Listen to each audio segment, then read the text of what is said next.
حضرت ابو درداء رضی اللہ تعالیٰ عنہ سے مروی ہے، جب ان کی وفات کا وقت آیا تو انہوں نے کہا، میں تمہیں ایک حدیث سناتا ہوں جو میں نے رسول اللہ صلی اللہ علیہ وآلہ وسلم سے سنی ہے۔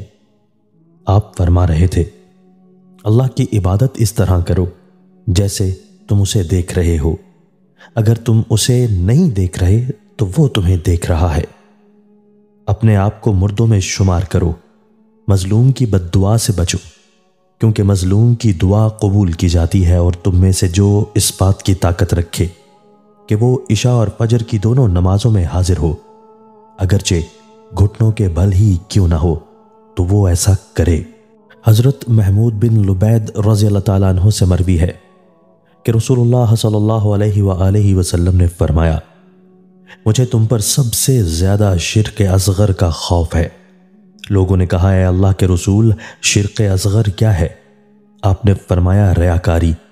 اللہ عز و جل قیامت کے دن لوگوں کو بدلہ دے گا تو ریاکاروں سے فرمائے گا، دنیا میں جن لوگوں کو دکھایا کرتے تھے ان کے پاس چلے جاؤ، دیکھو کیا تمہیں ان کے پاس کچھ بدلہ ملے گا۔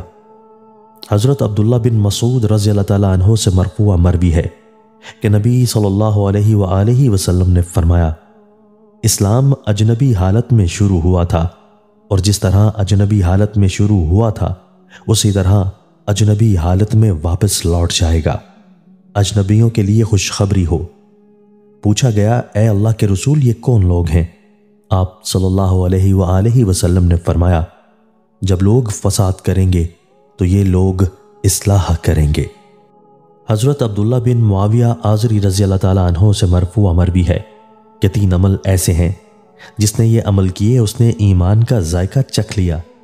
جس شخص نے اللہ وحدہ کی عبادت کی، اور یہ کہ اللہ کے علاوہ کوئی معبود برحق نہیں، اور خوش دلی سے اپنے مال کی زکوٰۃ دی، ہر سال اس پر قار بند رہا۔